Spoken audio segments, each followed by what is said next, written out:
चलो आज अपन पढ़ेंगे डिप्रिसिएशन की अकाउंटिंग एंट्रीज।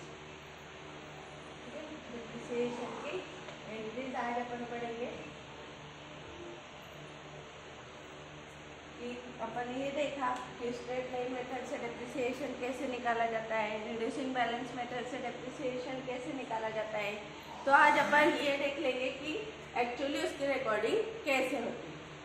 तो जब भी किसी एसेट पे डिप्रिसिएशन लगाते हैं तो सबसे पहले वो एसेट अपने पास होनी चाहिए, तभी अपन उस पर डिप्रिसिएशन लगा सकते। तो अगर अपन ने एसेट परचेस की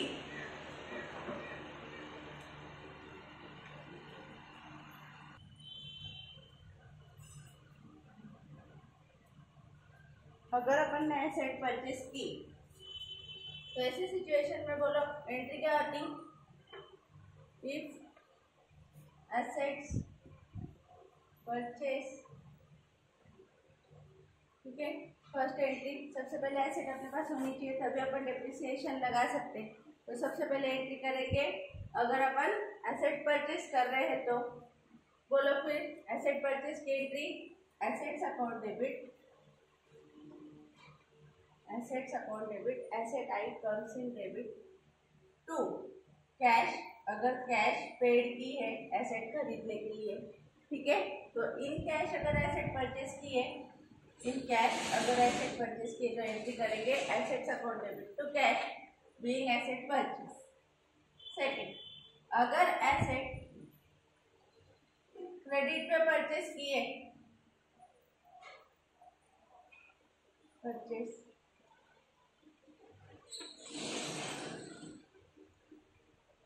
ऑन क्रेडिट, मतलब किसी से उधार एसेट लिए, तो ऐसे सिचुएशन में एंट्री होगी एसेट्स अकाउंट डेबिट। कोई भी एसेट हो सकती है। Assets includes fix asset, fix asset includes plant and machinery, land and building, furniture and fixture etcetera etcetera, ठीक है। तो जो एसेट परचेस किए जैसे प्लांट एंड मशीनरी होगी,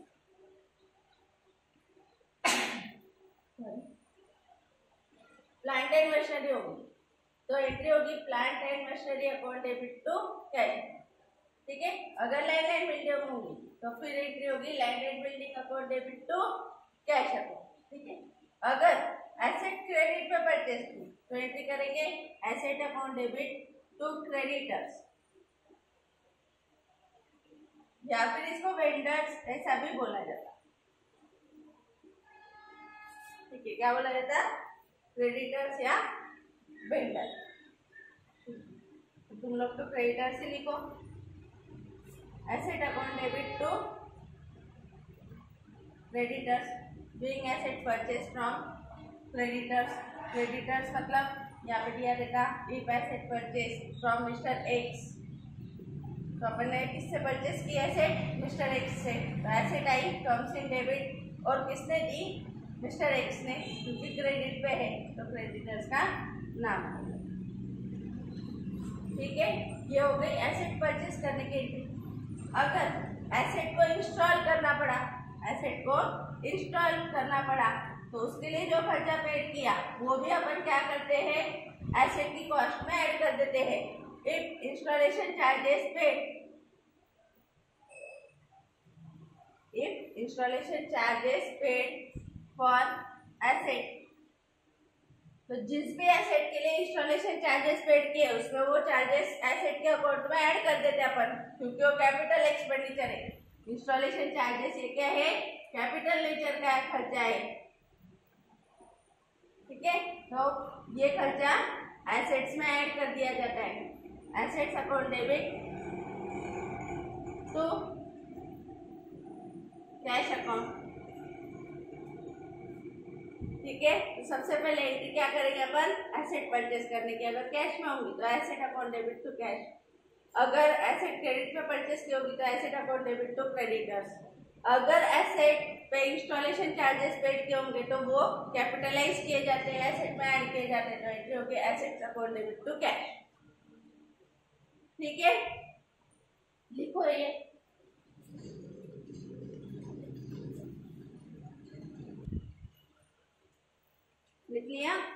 देखो, फिर जब एसेट परचेस की तो एंट्री की एसेट्स टू कैश, जब एसेट क्रेडिट पर परचेस की तो एंट्री की एसेट्स टू क्रेडिटर्स, जब इंस्टॉलेशन चार्जेस पेड किए तो एसेट में इंक्लूड कर दिए।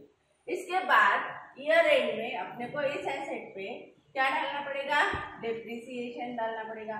डेप्रिसिएशन क्यों डालना पड़ेगा, अगर ये एसेट यूज की है तो अपने को उसकी वैल्यू कम कर देनी पड़ेगी, ठीक है। या फिर टाइम पीरियड हो गया एसेट को लेके, फिर भी उसको यूज किया हो ना किया हो, लेकिन लेके बहुत ज़्यादा टाइम हो गया है तो अपने को उसकी वैल्यू कुछ ना कुछ कम कर लेनी पड़ेगी, ठीक है। तो डेप्रिसिएशन चार्ज की एंट्री होती है, डेप्रिसिएशन की वजह से एसेट की वैल्यू अपने को कम करनी है। जब भी अपन एसेट परचेस करते हैं या एसेट इंक्रीज होती है, एसेट इंक्रीज होती है तो ऐसे सिचुएशन में एसेट को डेबिट बैलेंस होता है, ठीक है। जब भी एसेट इंक्रीज होती है तो एसेट को डेबिट किया जाता है, और जब भी एसेट को रिड्यूस करना है तो ऐसे सिचुएशन में एसेट अकाउंट को क्रेडिट किया जाता है, ठीक है। तो एसेट दो रीजन से रिड्यूस होती है, उसका एक रीजन तो है डेप्रिसिएशन और दूसरा रीजन है सेल ऑफ एसेट। तो अब अपने को तो क्या करना है, डेप्रिसिएशन चार्ज करना है। तो डेप्रिसिएशन चार्ज करते वक्त अपन ने जो फॉर्मूले देखे कि अपन क्या करेंगे, डेप्रिसिएशन की अमाउंट निकालेंगे। डेप्रिसिएशन की अमाउंट कैसे निकालेंगे, cost of asset minus scrap value divided by life करके अपन स्ट्रेट लाइन मेथड से डेप्रिसिएशन निकालेंगे। और अगर अपने को रिड्यूसिंग बैलेंस मेथड से डेप्रिसिएशन निकालना है तो ऐसे सिचुएशन में अपने को rate of percentage of depreciation दिए रहेंगे, वो रेट डायरेक्टली कैलकुलेशन करके अपन डेप्रिसिएशन निकालेंगे। ये अपन ने पिछले लेक्चर में पढ़ा था, ठीक है। कोई बात नहीं, अगर याद नहीं तो अपन और आगे इसके जब एग्जाम्पल लेंगे तो अच्छे से ये समझ में आ जाएगा, ठीक है। तो डेप्रिसिएशन चार्ज करने की एंट्री होती है, डेप्रिसिएशन अपना नुकसान है, डेप्रिसिएशन अपना नुकसान है, इसको चार्ज अगेंस्ट प्रॉफिट भी बोला जाता है। तो नुकसान या एक्सपेंसेस को अपन डेबिट करते हैं, ये नॉमिनल अकाउंट का रूल है। और ये नुकसान क्यों हुआ, एसेट की वजह से। ये नुकसान एसेट्स की वजह से होने की वजह से एसेट को उतनी अमाउंट से क्या कर देना है, अपने को रिड्यूस कर देना है, इसलिए डेप्रिसिएशन चार्ज की एंट्री होगी, depreciation account debit to assets, ठीक है। ये डेप्रिसिएशन ईयर एंड में प्रॉफिट एंड लॉस अकाउंट को ट्रांसफर हो जाते हैं। ये डेप्रिसिएशन ईयर एंड में सारे नॉमिनल अकाउंट्स ईयर एंड में प्रॉफिट एंड लॉस को ट्रांसफर हो जाते हैं या ट्रेडिंग अकाउंट को ट्रांसफर हो जाते हैं। तो इस वजह से ये जो भी डेप्रिसिएशन अपन ने चार्ज किया है ये अपना नुकसान है, और ये नुकसान अपने को प्रॉफिट एंड लॉस अकाउंट को ट्रांसफर कर देना पड़ता है। इसलिए at the end of the year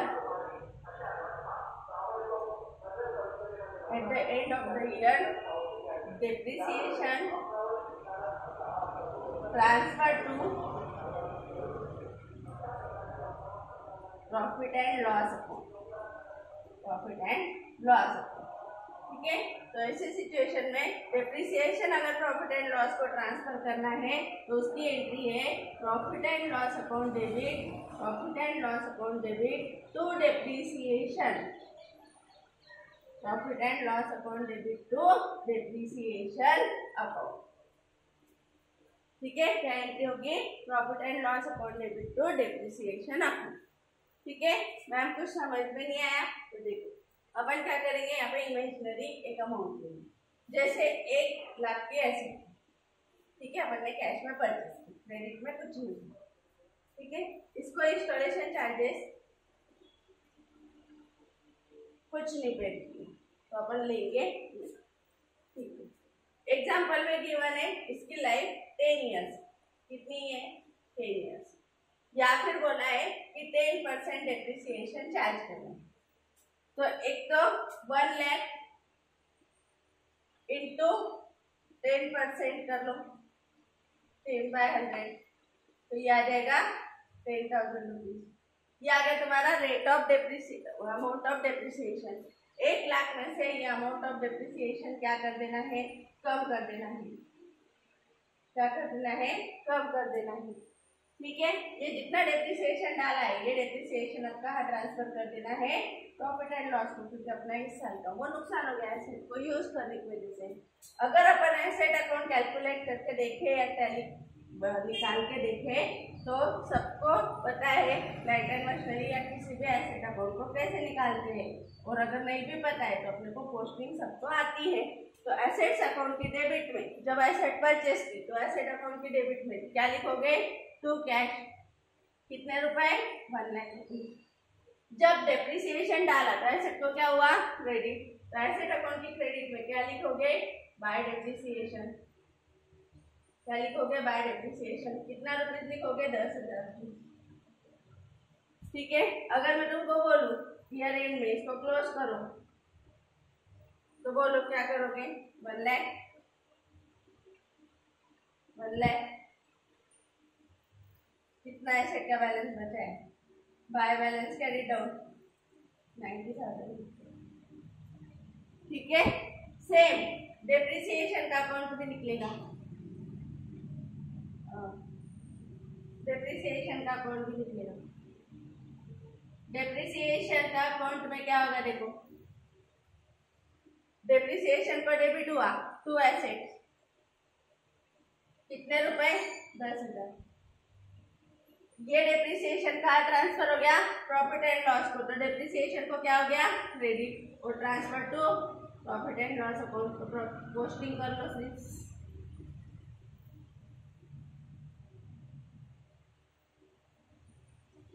तो इस तरीके से यहाँ पे तुम लोगों को जर्नल एंट्रीज पूछी जाती है या एसेट्स और डेप्रिसिएशन का अकाउंट निकालना पूछा जा सकता है। ठीक है, डेप्रिसिएशन का अकाउंट हर साल क्या आ जाएगा, टैली, ये 0 हो जाएगा क्योंकि नॉमिनल अकाउंट है। नॉमिनल अकाउंट का में जो भी चीजें आती है वो एक्सपेंसेस एंड लॉसेस होते हैं और उसी साल एडजस्ट हो जाते हैं, इसलिए उनका बैलेंस कभी भी कैरी डाउन नहीं रहता है। कैरी डाउन सिर्फ और सिर्फ रियल और पर्सनल अकाउंट का होता है, नॉमिनल अकाउंट का कभी भी कैरी डाउन नहीं हो सकता। ठीक है, तो इसको लिखो,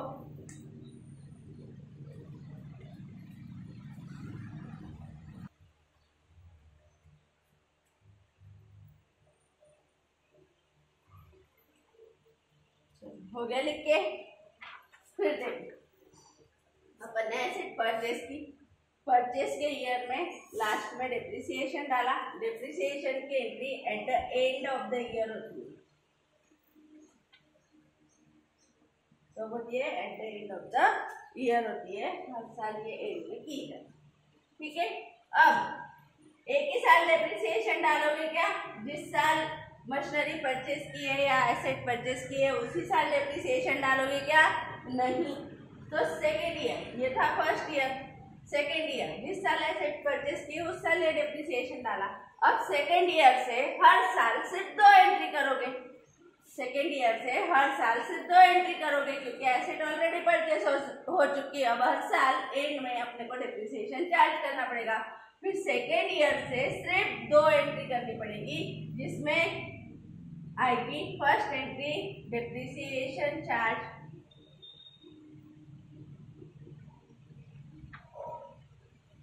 वो एंट्री सेम ऐसे आएगी, depreciation account debit to depreciation account debit to assets account. और सेकेंड ईयर का भी डेप्रिसिएशन सेकेंड ईयर के प्रॉफिट एंड लॉस को ट्रांसफर होना चाहिए। फिर आएगी एंट्री डेप्रिसिएशन ट्रांसफर टू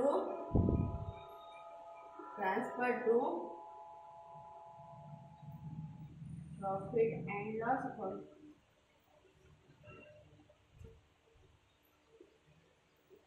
ठीक है, इसकी एंट्री आएगी profit and loss account debit, profit and loss account debit to depreciation. Common entry देखो, फर्स्ट ईयर डेप्रिसिएशन चार्ज करना हो ट्रांसफर करना हो, सेकेंड ईयर चार्ज करना हो ट्रांसफर करना हो, थर्ड ईयर चार्ज करना हो ट्रांसफर करना, फोर्थ ईयर मतलब अब ये एसेट की लाइफ 10 इयर्स थी, तो 10 साल तक सिर्फ परचेस के ईयर में परचेस की एंट्री होगी, इंस्टॉलेशन की एंट्री होगी। उसके बाद क्या होगा, हर साल डिप्रिसिएशन चार्ज और प्रॉफिट एंड लॉस को जो डिप्रिसिएशन की अमाउंट है वो ट्रांसफर करने की एंट्री होती जाएगी second year and second year या उसके बाद हर साल ईयर एंड पे ये दो एंट्री होगी, डिप्रिसिएशन डालना और प्रॉफिट एंड लॉस करना, डिप्रिसिएशन डालना और प्रॉफिट एंड लॉस को ट्रांसफर करना, डिप्रिसिएशन डालना और प्रॉफिट एंड लॉस को ट्रांसफर कर देना। ठीक है, लिखो भला ये।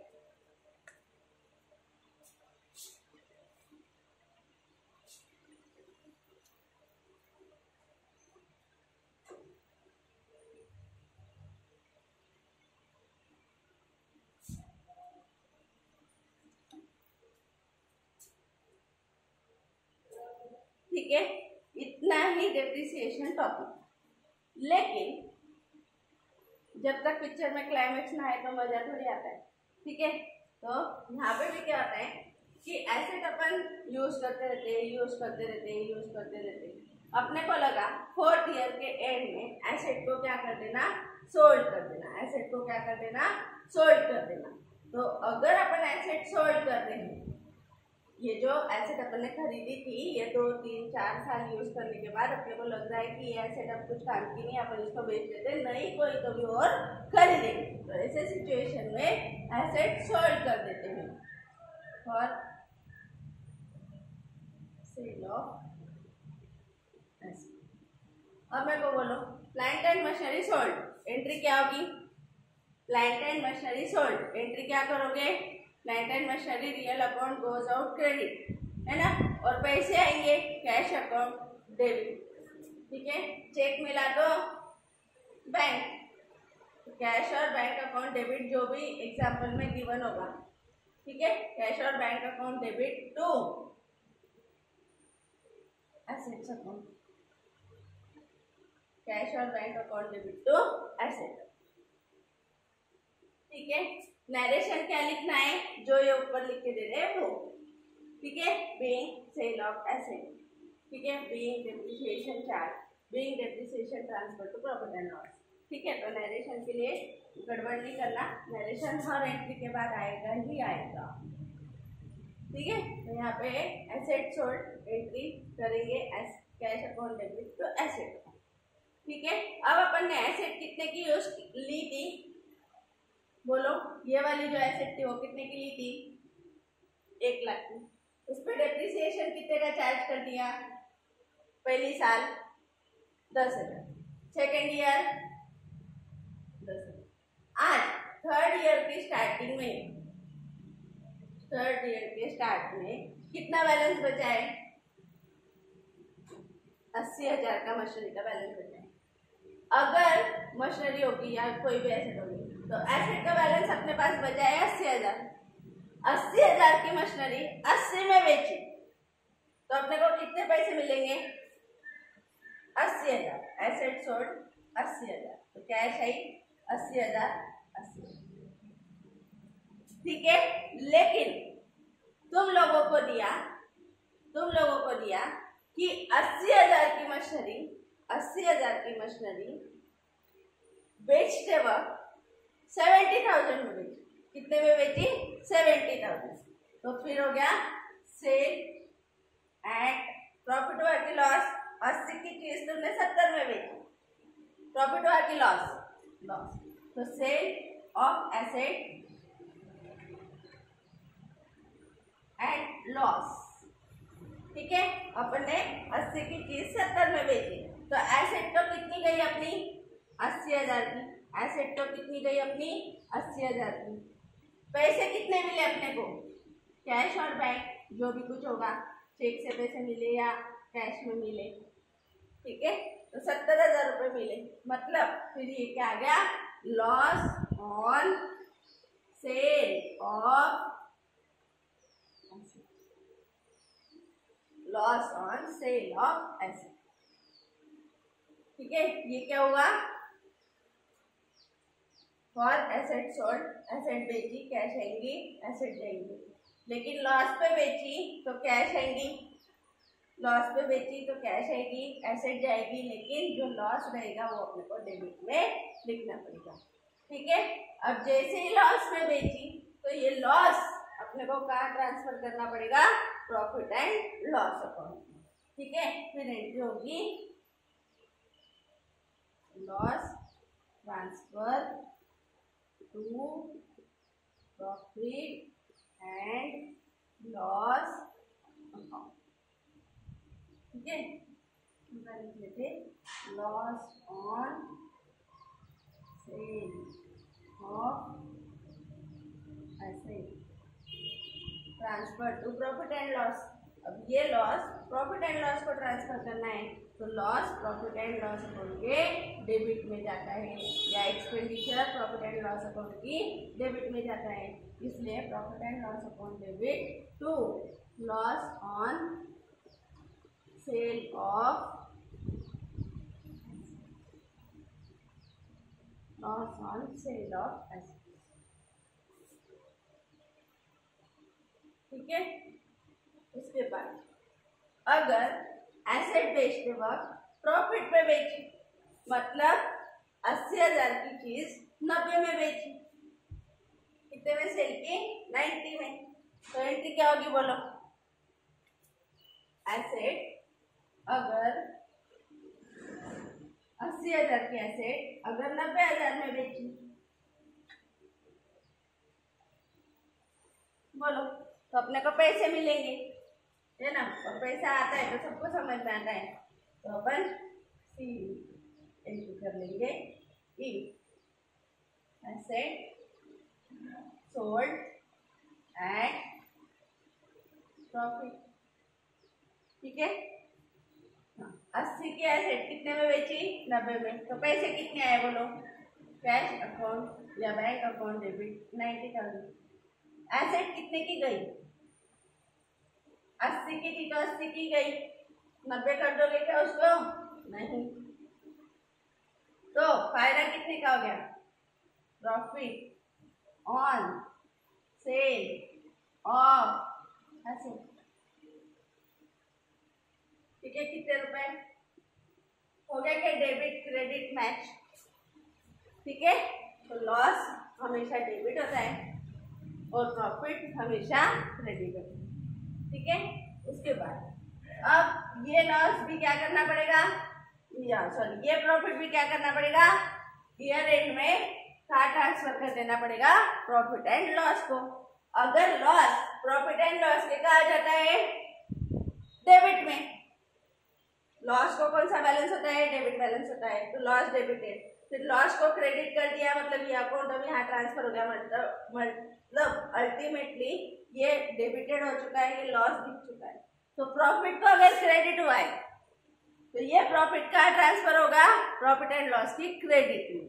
ठीक है, तो इसको डेबिट कर दो, profit on sale of asset account debit to profit and loss account, to profit and loss account.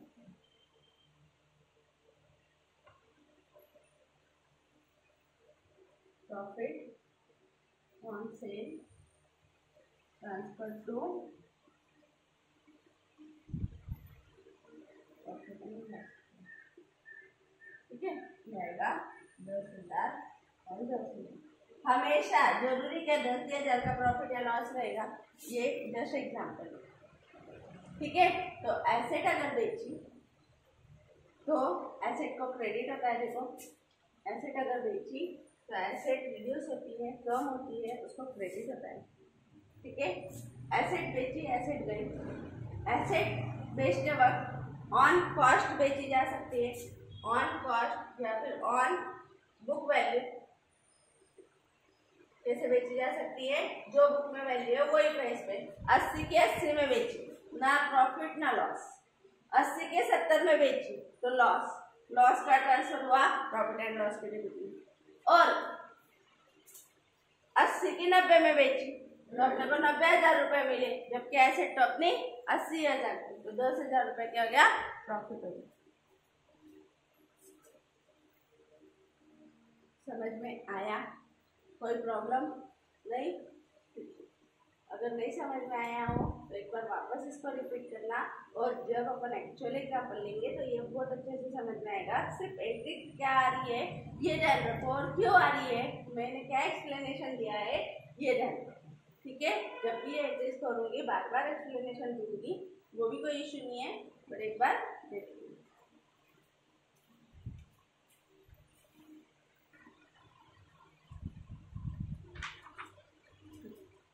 चले आगे देखो, बस इतनी ही एंट्री होती है।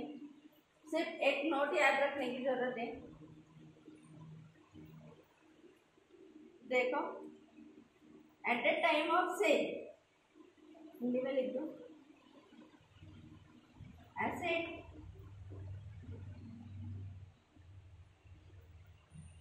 बेचते वक्त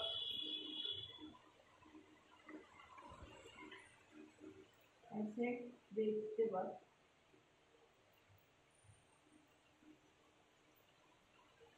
उस एसेट को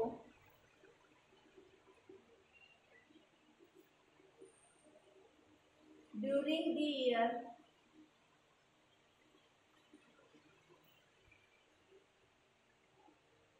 बेचते हैं तो जिस दिन एसेट बेची वहां तक का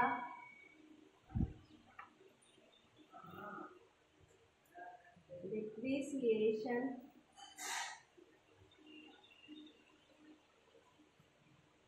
एसेट पे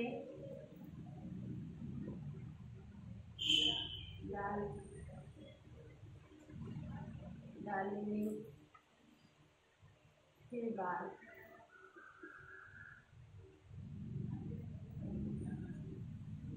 प्रॉफिट और loss on sale of asset निकाला जाता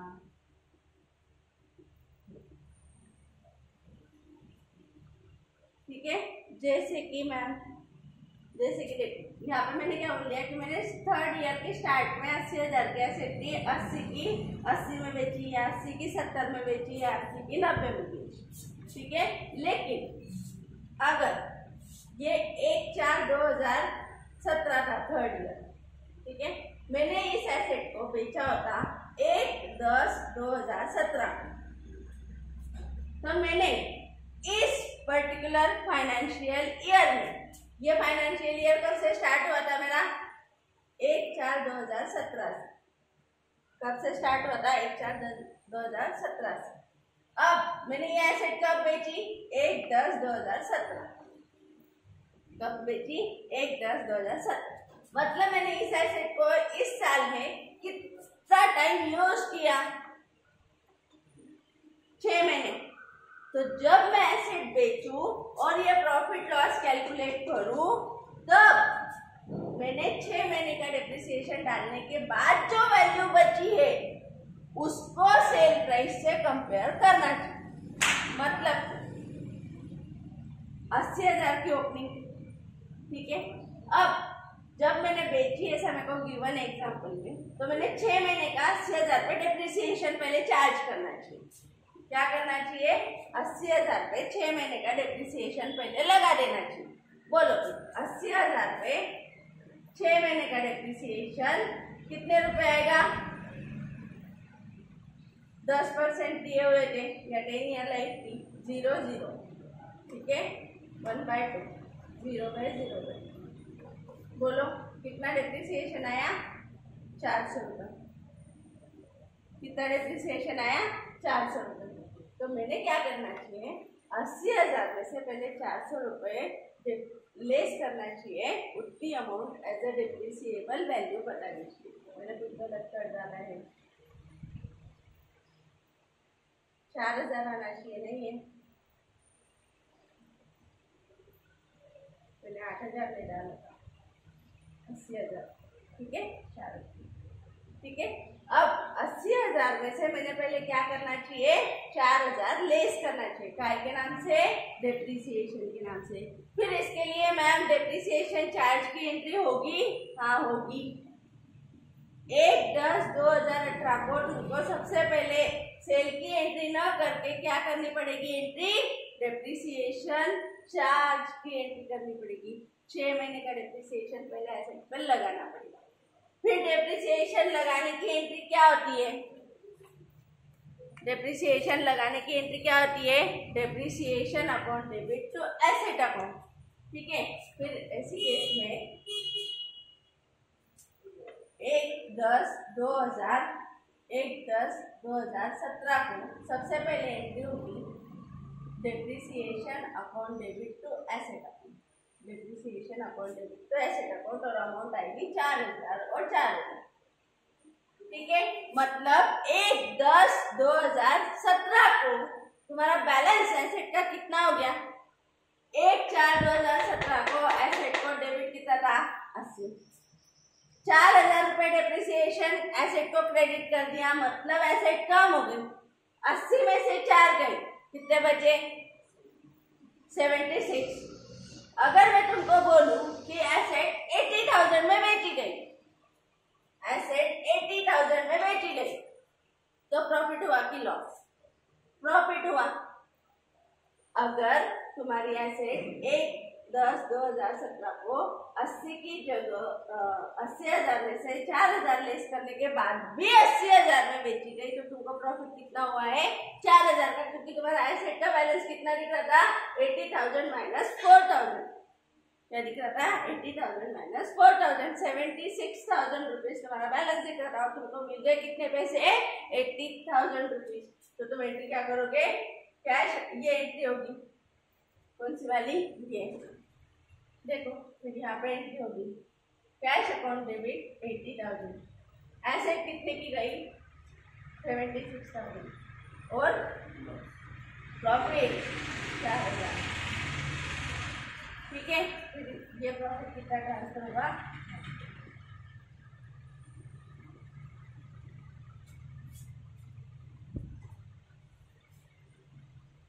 समझ आया। फिर ये एंट्री करने की जरूरत, ये एंट्री करने की जरूरत, ये एंट्री करने की जरूरत नहीं, अपने को कंडीशन क्या दी है, प्रॉफिट वाली आ रही है, तो ये 2 एंट्री होगी, ठीक है ना। डेप्रिसिएशन डलेगा, ये 2 एंट्री होगी। मैम डेप्रिसिएशन ट्रांसफर भी हो गया क्या प्रॉफिट एंड लॉस को, होगा इसी दिन, profit and loss account debit to depreciation 4,000,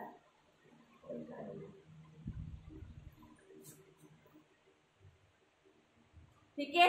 अगर मैं बोलूं कि ये जो एसेट थी वो एसेट 70,000 में सोल्ड हुई, ये एसेट कितने में सोल्ड हुई, 70,000 में सोल्ड हुई, कितने की थी अपने बुक्स में, 80 माइनस 4, क्योंकि 1/10 को ही बेची मैंने, लेकिन अब कितने में बेची, सेल कितने में की, 70,000 में।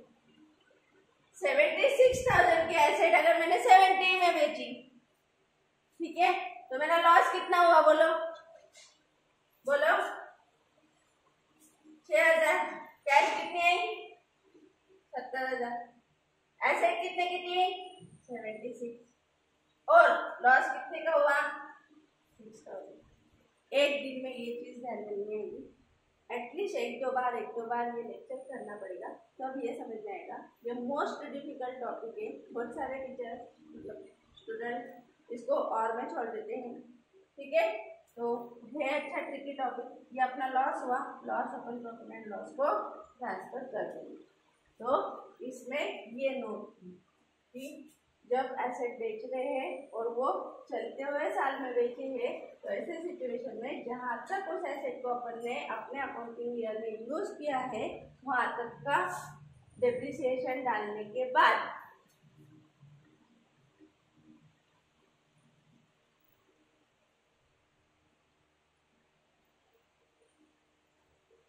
थोड़ा हिंदी है, डालने के बाद प्रॉफिट एंड लॉस अकाउंट का profit on sale of asset या loss on sale of asset निकाला जाता है और उसके बाद उसकी एंट्री की जाती है। ठीक है, तो अब लॉस के केस में ये दो एंट्री करने की जरूरत, ये एंट्री करने की जरूरत, सिर्फ क्या एंट्री करेंगे। ठीक है, समझ में आया। तो इस तरीके से ये तुम्हारा डेप्रिसिएशन टॉपिक। ठीक है, इस लेक्चर को 2 बार करना मस्ट है। बहुत सारी चीजें मैंने इस लेक्चर में बताई है जो कि तुमको समझ में आना मस्ट मस्ट मस्ट। समझ में आया। उसके बाद अपन एसेट अकाउंट का फॉर्मेट लिख लेंगे। कभी कभी इसकी जर्नल एंट्रीज पूछी जाती है तो तुमको ये एंट्रीज करनी पड़ेगी। तो कभी कभी इसके अकाउंट्स पूछे जाते हैं। 90% केसेस में अकाउंट्स ही आते हैं, बट फिर भी अपन तो दोनों ही करेंगे, एसेट भी करेंगे और अकाउंट्स भी, क्योंकि अपन ने जर्नल एंट्रीज सीखी है और जर्नल एंट्रीज पे से अपन लेजर बनाते हैं। तो अपन दोनों ही चीज़ों को इक्वल इम्पोर्टेंस देंगे। बच्चे लेजर को थोड़ा सा रट्टा कर लेते हैं, इधर ये आएगा, इधर ये आएगा, और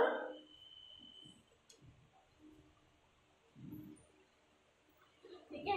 तो अपन फॉर्मेट लिख लेते हैं एसेट अकाउंट का। कोई भी एसेट हो जो डेप्रिसिएबल है उसका अकाउंट ऐसे ही निकलेगा।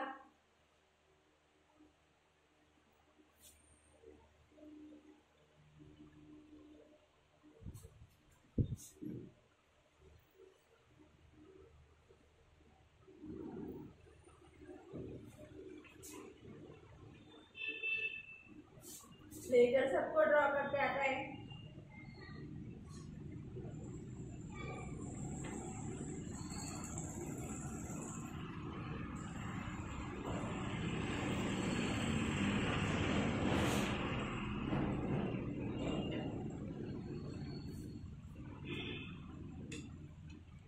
ठीक है,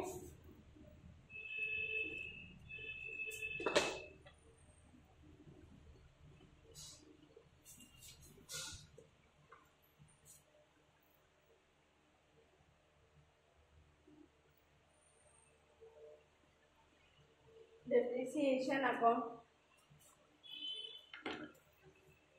ऊपर लिखना मस्ट है इन द बुक्स।